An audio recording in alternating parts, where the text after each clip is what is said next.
É isso, começando mais um podcast aqui em meio à pandemia mesmo, né? É o que nós temos para hoje. Estamos de lockdown aqui em São Paulo de novo. Hoje é dia 20. Tomando um golinho de café. Hoje é dia 28 e o podcast de hoje vai ser para falar sobre por que normalmente as crianças que passam pela adoção têm esse instinto, né? Tem essa vertente de fugir de casa, né? E muita gente associa isso apenas à adoção.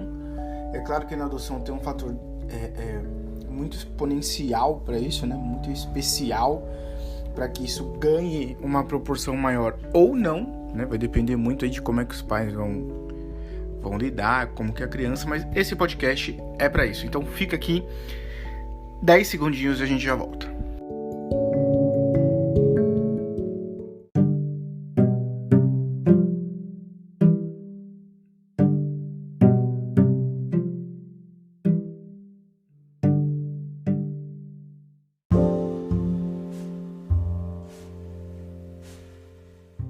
Então vamos lá, antes de eu explicar um pouco do porquê que as crianças podem ou não fugir de casa, né? Por que tem tanta essa paranoia também das pessoas falar que filho adotivo vai fugir de casa, vai dar trabalho, essas coisas. A gente precisa entender algumas coisas, né? E uma delas é entender como que funciona a cabeça do seu filho, né? Então, o que acontece? Eu tenho falado muito lá no meu Instagram, no B Bonifácio, sobre adoção interracial, né? Eu adotei meus pais, não existe mais, então migrem para lá, por favor, B Bonifácio Oficial. E lá no Instagram eu tenho batido muito nessa tecla de adoção interracial. Por quê? O que eu vejo, né? Até coloquei uma frase lá que é o seguinte: a grande luta do filho adotivo é provar que ele é bom o tempo todo, né? E isso acontece... não que seu filho vai pensar que ele é ruim por natureza, ele não vem com esse pensamento de que ele é ruim, mas devido ao trauma, né, que ele passou do desligamento com a mãe biológica, devido ao talvez o tempo que ele ficou no abrigo, se for uma adoção que demorou um pouquinho mais, né, a chegada às vezes na família, por mais que seja calorosa, ela espanta muito a gente, né? Eu acho que isso é uma dificuldade muito grande, talvez os pais ainda não entenderem muito bem essa questão dos sentimentos dos filhos, né? Porque, por exemplo, você, quando tá feliz, você ama as pessoas mais, você faz as coisas melhor, você tá mais disponível, né? Quando você tá com a sua energia, com seu humor lá em cima, você tende a fazer essas coisas. O que acontece é que nós que passamos pela adoção, normalmente quando vem essas marés de afeto muito forte, né? Então, por exemplo, pensa numa criança que nunca teve a fralda trocada por uma mãe, né? Todo aquele carinho, todo aquele momento especial de troca de afeto. E aí ela começa a perceber que aquela mulher que está cuidando dela é a mãe dela, né? O ambiente, o pai ali, tal, tudo. Ela começa a receber carinho. Ela sabe que ela tem uma segurança, né? Ela sabe que aquelas duas pessoas que estão cuidando dela agora são a segurança dela. Isso ativa na gente um instinto meio de luta e fuga, né? Que a Aline até... a Renata também, a BCI, fala bastante sobre isso, né? Luta e fuga. E com isso, a gente acaba desenvolvendo uma certa blindagem quanto a alguns sentimentos, né? Agora eu vou completar meu raciocínio que eu comecei lá atrás.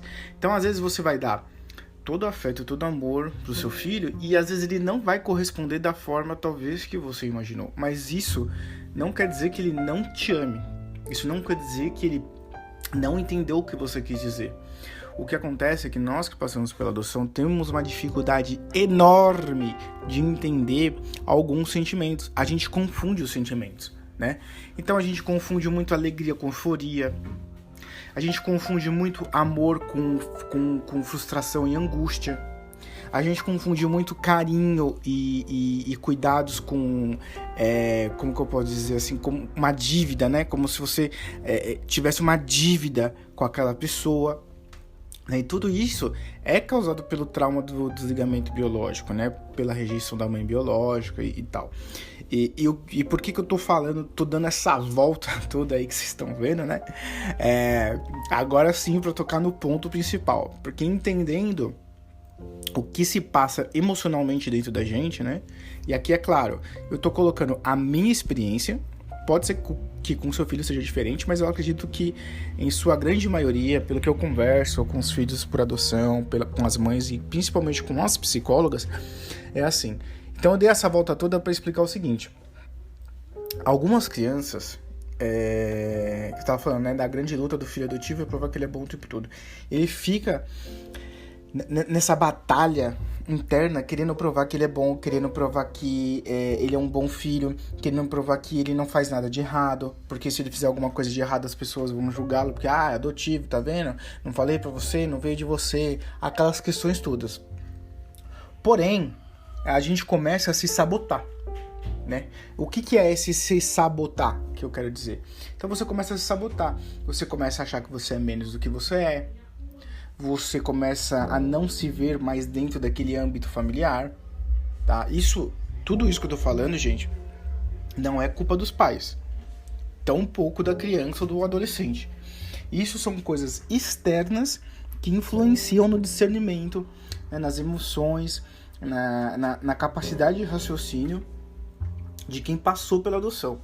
Então pode perceber que hoje, né, talvez não sei em qual grau tá no pós, tá na adaptação, mas você vai perceber que conforme você vai dando amor e carinho e afeto pro seu filho, e não para de fazer isso nunca, ele vai começar a dar uma remexida, né? Ele vai começar a ficar incomodado, porque aquilo, né, ativa nele uma coisa um pouco assustadora. Pô. Como assim uma pessoa pode me amar tanto? Como assim uma pessoa pode dar a vida por mim? Isso assusta a gente. Nós que passamos pela adoção, assusta muito isso. Então essa questão de se sabotar o tempo todo, ela é muito perigosa.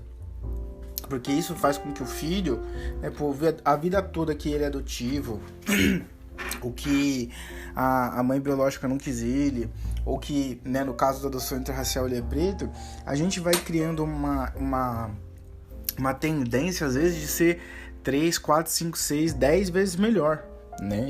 E aí isso leva ao quê? Não leva a nada, né? Então, é uma coisa muito perigosa. E aí, com todo esse aparato, que eu falo que a bomba vai explodir lá na frente. Eu tenho insistido veementemente nisso. Eu tenho falado com grupos de apoio, com psicólogas. Talvez o pessoal ainda não viu o que eu vi, ou eu devo realmente estar errado, né? Assim, eu fico inconformado de em 2021 a gente não ter cursos de preparação para adoção interracial. Como que você vai preparar um pai e mãe, né, que são brancos, a adotar uma criança preta? Então eu costumo falar que é uma adoção muito específica, que exige muito cuidado, né? Porque o cabelo não é igual, a pele não é igual, o tratamento não é igual, os racismos que essa criança vai passar não são iguais. E muitas vezes os pais falam assim: ah não, com o meu filho não vai acontecer isso, ah não, a gente vai blindar, ah não, a gente sabe que racismo acontece, mas não é bem assim. E aí o que acontece? Acontece o problema, a criança fica frustrada, foge de casa, começa a brigar com os pais, começa a ter problema de relacionamento. E aí quando você vai ver a fonte do que aconteceu, é o que? Colocaram a criança em xeque, seja pela adoção, seja por ela ser preta ou negra, né? Então essas raízes de gatilho, elas são muito fortes. E isso leva a gente a fugir de casa. Eu lembro que quando eu fugi de casa, eu não fugi de casa porque eu briguei com a minha mãe, porque eu briguei com meu pai, porque eu tava frustrado. Não, porque eu tava frustrado, eu tava, né? Eu fugi de casa porque eu já não aguentava mais aqueles olhares, não aguentava mais aquela pressão de ser certinho o tempo todo, não aguentava mais o fato de ter que trabalhar de uma coisa que eu não gostava, eu não aguentava mais não conseguir, de certa forma, viver. Né? De certa forma, viver. A gente tem que colocar em mente que o Andy do Tudo por Adoção, ele falou uma coisa muito interessante, né?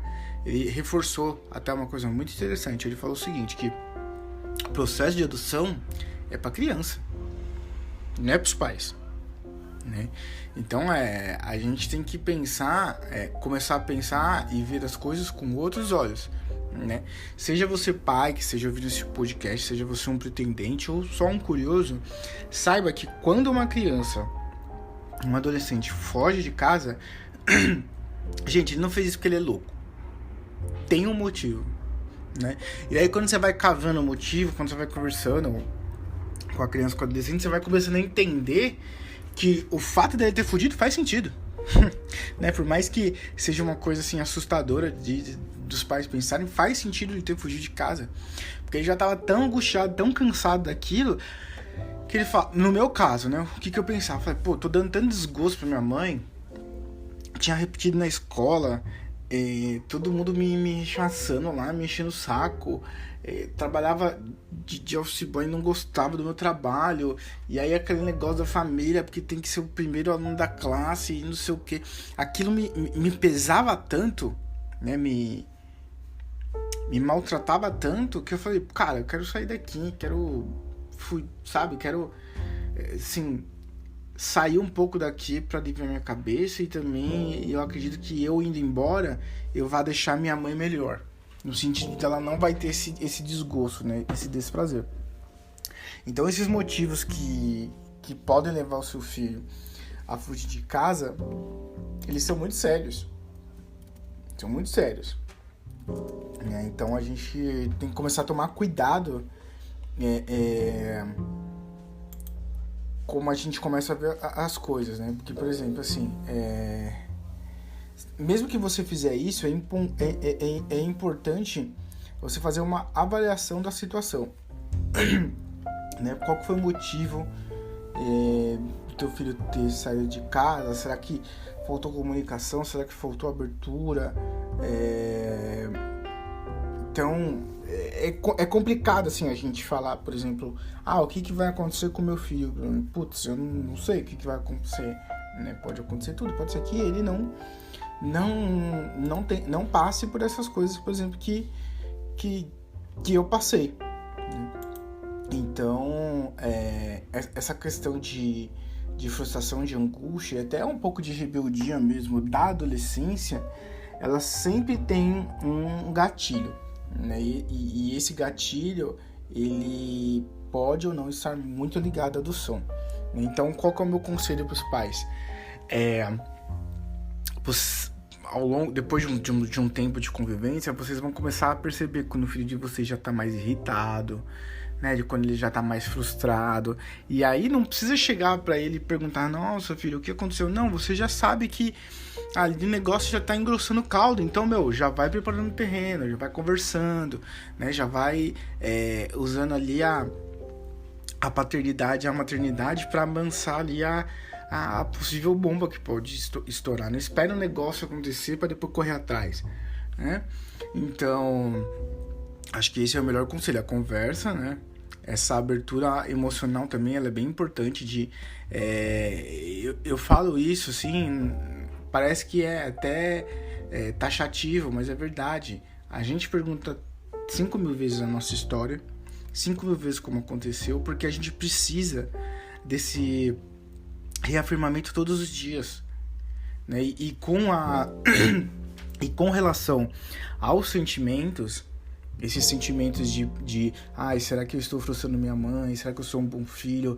Será que eu vou ter uma dívida eterna com os meus pais? Porque as crianças pensam isso, os jovens pensam isso, gente. Quem fala que não é mentira, né? Então, esses sentimentos de frustração, de angústia, de medo, de raiva relacionados à adoção, eles também precisam ser confrontados e ressignificados constantemente. Não é porque você contou a história do seu filho quando ele tinha 5 anos que ele não vai mais perguntar, tá tudo bem, pronto, nossa, foi tenso, acabou. Não, ele tá só começando. Porque eu tenho 31 anos e até hoje eu pergunto pra minha mãe algumas coisas que eu não lembro, que eu quero ter uma clareza melhor dela me falando, ou simplesmente eu quero que ela fale porque ela é minha mãe, entendeu? E ver ela contar a minha história, de certa forma, também me reafirma, entendeu? A ser quem eu sou. Então essas todas essas questões exigem de vocês muito cuidado, um olhar muito apurado. Além do olhar apurado, eu aconselharia a sempre se manter emocionalmente perto do filho. Porque às vezes a gente pode cair naquela de, não, eu tô dando aqui, né, tô dando todas as condições pro meu filho viver bem, ele tá seguro, ele tá tranquilo, ele não tá fazendo perguntas, né? Esse, assim, eu sinceramente tenho um pouco de medo. Quando uma mãe ou um pai fala assim, nossa, ele nunca perguntou nada. Eu fico, assim, na minha experiência, eu fico um pouco assustado quando a criança não pergunta nada. Aí eu fico imaginando, bom, das duas uma, ou os pais nunca contaram, ou realmente a criança, porque assim, não perguntar nunca é uma coisa que realmente eu nunca vi. Ou a criança, tipo, perguntou uma ou duas vezes e, sei lá, não quer mais saber, e é um direito dela, tá tudo bem, né? Mas me preocupa quando um filho por adoção não começa a jogar sal nas feridas dele. Porque se você não cuida dessa ferida, se você não limpa essa ferida, se você não mexe ali, dificilmente ela vai ser curada, né? E aí às vezes a gente pode ter aquela sensação de, não, olha, nossa, tá tudo bem, ele superou. E aí chega lá na adolescência, vai começar a namorar, vai começar a tomar não, vai começar a se frustrar e os gatilhos todos voltam, né? E aí, até você entender que o gatilho, que, por exemplo, você gostava de uma menina no colégio, aí a menina foi e te deu um fora, rejeição. Até você ter a percepção de que a rejeição que a menina te deu é a mesma rejeição que você teve de afeto da sua mãe, e que isso acaba com você, nossa senhora, aí já foi lágrimas e lágrimas, e brigas, e aquela coisa de adolescente mesmo, entendeu? Então, assim, é muito importante vocês manterem esse canal de comunicação, esse canal de abertura com o filho de vocês em um lugar aberto mesmo, para que eles perguntem, porque é o que eu falo, o filho adotivo, ele não sabe quem ele é, ele não consegue se entender e ele precisa da ajuda dos pais para começar a entender ali o que aconteceu com ele, né? Então, essa questão de fugir de casa, ela tá muito ligada a esses gatilhos emocionais que o filho adotivo acaba tendo, né? Às vezes você também, por exemplo, pode ser que na fase da juventude você acabe fugindo de casa por alguma coisa estressante, né? Fugir de casa é como qualquer outra tomada de decisão. Então aí eu vejo que são necessárias 3 coisas: vontade, oportunidade e capacidade. Então, se a gente for parar para pensar nisso todos os dias, a criança tem a oportunidade e capacidade de fugir. Só que para ela falta a vontade de fazer. Porém, quando você é jovem, você tem os 3. Você tem a vontade, a oportunidade e a capacidade, porque você já é mais independente. E aí que eu falo que a bomba realmente estoura, né? Então, essa vontade de fugir de casa, ela pode ser desenvolvida por uma grande variante de razões. Pode ser por uma luta de poder, né? Não quer ir para a escola, um problema de abuso. Existem várias razões para fugir de casa, mas o problema de fuga começa na relação com a família. Acho que esse é o ponto principal. A relação de fuga começa na relação com a família. Lembrando que quem passou pela adoção já tem um trauma ali, né, com a família, né? Então ele vai pra rua na esperança de resolver os seus problemas. Eu fui na rua na esperança de resolver os meus problemas, na esperança de não trazer mais problemas pra minha mãe e ao mesmo tempo de achar alguém que vamos dizer assim, entre aspas, aceitasse ele do jeito que eu sou, porque as pessoas aonde eu estava não estavam me aceitando, entendeu? Então é muito complicado isso, né? Então acho que a principal razão do que o jovem pode fugir ou não de casa está muito relacionado com a família, né?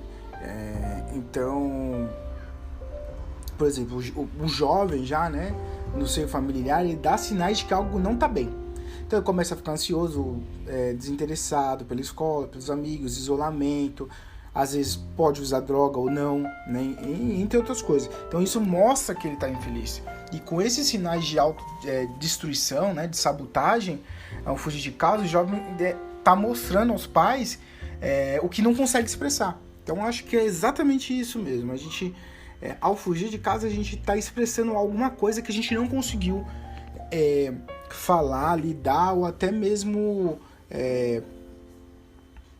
provar para os pais, né? Porém, também a gente sabe que alguns acabam fugindo de casa como uma forma de afirmação, né? Por exemplo, jovens que fogem no verão para ir em festa, né? Mas aí já é um outro, vamos entrar num outro departamento, né? E aí voltam depois de 2-3 dias, né? Mas essa questão de fugir de casa é um risco muito sério. É um risco muito sério, porque cara, teu filho pode cair na mão de qualquer pessoa, né? De sei lá, exploradores sexuais, pedófilos, ou trabalho infantil. Então assim, e quando você é jovem, você não pensa que pode dar ruim, entendeu? Você só vai quando você é jovem, você não tem a capacidade de raciocínio. Por exemplo, eu não tinha a capacidade de raciocínio que eu tenho hoje. E nem a maturidade emocional. Então você vai fazendo as coisas por impulso. Não vou fugir de casa. Na época não tinha telefone, não tinha WhatsApp, né? Deixei um bilhete e peguei dinheiro e fui embora. Poderia ter acontecido milhões de coisas, né? Então, assim, me preocupa saber que isso ainda acontece, mas ao mesmo tempo eu vejo como uma coisa, não que seja normal, mas é uma coisa que realmente acontece, né? E os pais têm que ter cuidado nesse momento e delicadeza nesse momento. E também quando o filho voltar para casa, não é para ficar dando esculacho do porque fugiu, do porque, entendeu? Tenta entender a situação. Se ele já fugiu porque ele não conseguia se expressar, aí quando ele voltar você vai dar um esculacho nele, entende? Então eu sinceramente prefiro pensar dessa forma. Essa foi a minha experiência. Espero ter ajudado vocês, tá bom? Semana que vem a gente volta com outro podcast. Agradeço todo mundo que escuta esse podcast. Segue a gente lá nas redes sociais, B Bonifácio Oficial, e se inscreve aqui no podcast. Logo, se Deus quiser, teremos um estúdio com podcast no YouTube ao vivo. Vai ser bem legal, né? Vamos ver se isso aí vai acontecer mesmo e eu conto com vocês. Um abração, boa semana. Se vocês tiverem alguma dúvida, me mandem lá no Instagram, tá bom?